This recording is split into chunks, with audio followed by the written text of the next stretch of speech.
Jemi dëshmitar të kohës tonë, ku feja Allah subhanahu wa ta'ala dhe muslimanët po sulmohen, po burgosen, po vriten, po coptohen nga gjitha anët.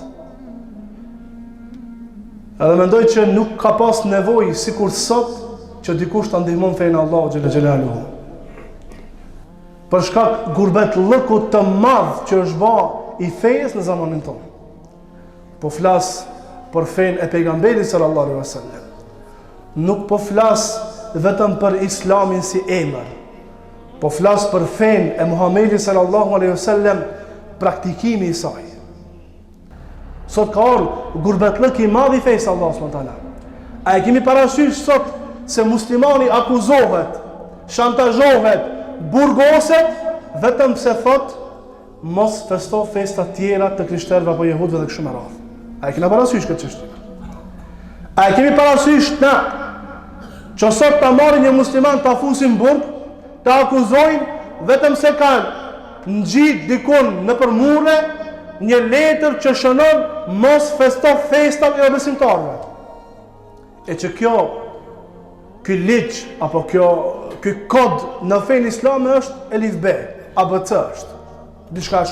Diçka shumë normale.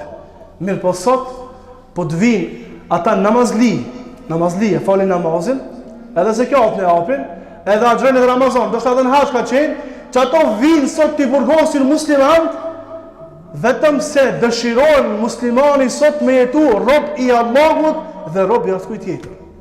Shantazhohen, u montohen raste të ndryshme, burgosen, vriten, coptohen, jo për diçka tjetër, pos për shkak asaj që u tha Ebu Bekri, mushrikëve të Mekës, kur e rrethun pejgamberin sallallahu alaihi wasallam, e u tha ataqtuluna rajulan an yaqula rabbi Allah.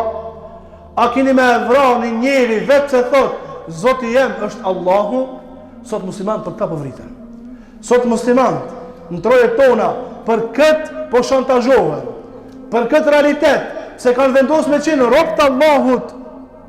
Sot burgosen, shantazhohen, akuzohen edhe kështu me radhë. Shpifet kundër tyre, jo për diçka tjetër, jashta se kanë thonë Zoti jon është Allahu subhanahu wa taala.